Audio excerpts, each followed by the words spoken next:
इमाम अली इस्लामी तहजीब का संगे बुनियाद हैं। आइए आज के इस तज्ज़िये का आगाज़ इसी गहरे और ताकतवर कौल से करते हैं जो इस अजीम शख्सियत के मकाम को वाज़े करता है, जिनकी ज़िंदगी और मिरास का हम आज जायज़ा ले रहे हैं। आज हम जिस शख्सियत की ज़िंदगी का जायज़ा ले रहे हैं उसका महवर प्रोफेसर डॉक्टर अहमद अली ब्रूही का काम है। तो आइए मिलकर इस अजीम हस्ती इमाम अली अलैहिस्सलाम की ज़िंदगी के औराक पलटते हैं, जिन्हें तहजीब का संग बुनियाद कहा जाता है। तो चलिए शुरू करते हैं। हमारी कहानी का जो पहला हिस्सा है ना, वो उनकी मौजज़ात से भरी ज़िंदगी पर है, उनकी मुनफरिद इब्तिदा और उनकी बुनियादी किरदार पर। ज़रा तसव्वुर करें, 13 रजब 600 ईस्वी, जगह है मक्का में खाना काबा और विलादत होती है खाना काबा के अंदर। ये एक ऐसा वाक़या है जिसकी तारीख़ में कोई दूसरी मिसाल नहीं मिलती, और यही बात उनकी ज़िंदगी के आगाज़ से ही उनके गैर मामूली मुकाम की निशानदेही करती है। अब अगर हम इनकी ज़िंदगी के अहम तरीन पड़ाव पर एक नज़र डालें तो 600 ईस्वी में खाना काबा के अंदर वो मौजज़ाती विलादत हुई। फिर देखें, सिर्फ 10 साल की उम्र में 610 ईस्वी में आप इस्लाम कबूल करने वाले पहले मर्द बने। 623 ईस्वी में पैगंबर अकरम सल्लल्लाहु अलैहि वसल्लम की साहिबजादी सैयदा फातिमा ज़हरा सलामुल्लाह अलैहा से आपकी शादी हुई। 656 ईस्वी में आप कूफा में खलीफा मुंतखब हुए और आखिरकार 661 ईस्वी में मस्जिद कूफा में आपने जामे शहादत नोश किया। अब यहाँ पर इनके मकाम के बारे में दो बहुत अहम तारीख़ी और मजहबी नुक्ते नज़र सामने आते हैं। एक तरफ सुन्नी मकतब फ़िक्र है, जिसके मुताबिक वो मुस्लिम उम्मा की रहनुमाई करने वाले चौथे खलीफा राशिद थे। दूसरी तरफ शिया अकीदा ये है कि वो पैगंबर अकरम सल्लल्लाहु अलैहि वसल्लम के बाद पहले खुदाई तौर पर मुकर्रर करदा इमाम और जानशीन थे, और उनके इल्मी और रूहानी मकाम को समझने के लिए पैगंबर अकरम सल्लल्लाहु अलैहि वसल्लम का ये कौल ही काफ़ी है। आपने फरमाया, मैं इल्म का शहर हूँ और अली इसका दरवाज़ा है। मतलब इल्म के शहर में दाखिले का रास्ता सिर्फ यही है। क्या खूबसूरत तशबीह है। तो इल्म के दरवाजे से अब हम चलते हैं मैदान जंग की तरफ। अब हम उनकी बेमिसाल बहादुरी और इस्लाम के दिफा में उनके किरदार पर बात करेंगे, वो किरदार जिसने उन्हें इस्लाम की तलवार का लक़ब दिया। बात करते हैं 624 ईस्वी की जंग बदर की। ये इस्लाम की पहली बड़ी और फैसला कुन फतह थी, और इस जंग में इमाम अली अलैहिस्सलाम का किरदार किलीदी था। उन्होंने बहादुरी से लड़ते हुए इस्लाम के बड़े बड़े दुश्मनों को शिकस्त दी, जिनमें वलीद इब्ने उतबा भी शामिल था। जंगे बदर में उनकी इस लाजवाल बहादुरी को देखकर खुद पैगंबर अकरम सल्लल्लाहु अलैहि वसल्लम ने उनकी शान में ये तारीखी अल्फाज कहे, कोई जवान अली जैसा नहीं और कोई तलवार जुल्फ़िकार जैसी नहीं। क्या ज़बरदस्त खिराज तहसीन है। फिर आता है 627 ईस्वी में जंगे खंदक का मैदान। ये एक और अहम मोड़ था।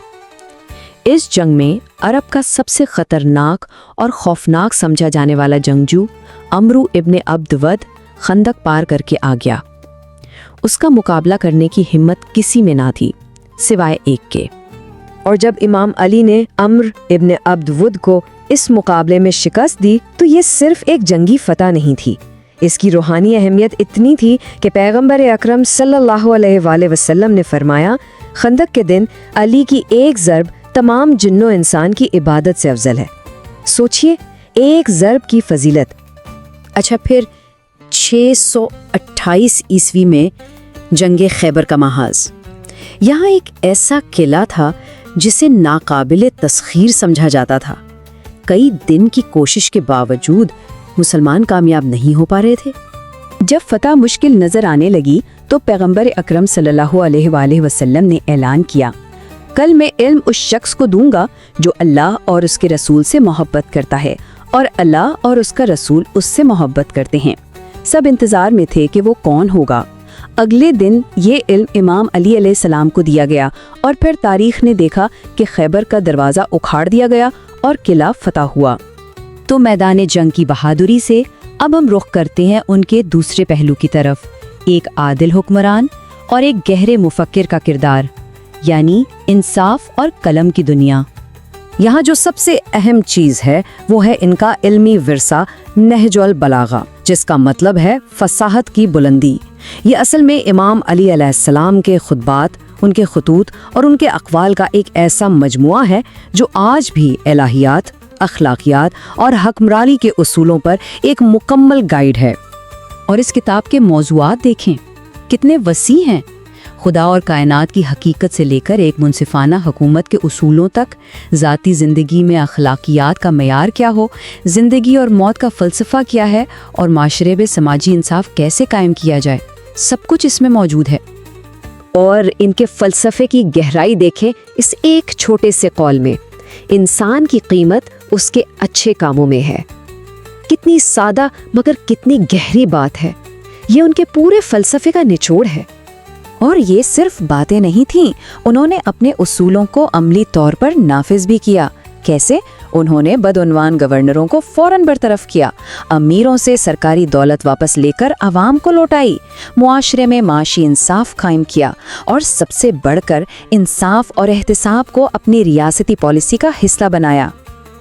اب ہم اس تجزیے کے سب سے اہم حصے کی طرف آ رہے ہیں، ان کی خدائی تقرری اور ان کے عالمی اثرات، یعنی پہلے امام کی میراث۔ یہ وہ سوال ہے جو تاریخ کے مرکز میں رہا ہے۔ پیغمبر اکرم صلی اللہ علیہ وآلہ وسلم کے بعد امت کی رہنمائی کس کو کرنی تھی؟ قیادت کے لیے کسے منتخب کیا گیا؟ اس سوال کا جواب ہمیں ملتا ہے غدیر خم کے تاریخی واقعے میں۔ ذرا منظر ذہن میں لائیے، پیغمبر اکرم صلی اللہ علیہ وآلہ وسلم اپنا آخری خطبہ دے رہے ہیں، اور سامنے 1 لاکھ سے زیادہ صحابہ کا مجمع ہے۔ اور اسی تاریخی موقع پر پیغمبر اکرم صلی اللہ علیہ وآلہ وسلم نے امام علی کا ہاتھ بلند کر کے یہ اعلان کیا، جس کا میں مولا ہوں اس کا علی مولا ہے۔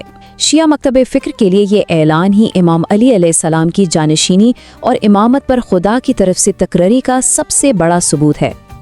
لیکن ان کی شخصیت کا اثر صرف مسلمانوں تک ہی محدود نہیں رہا۔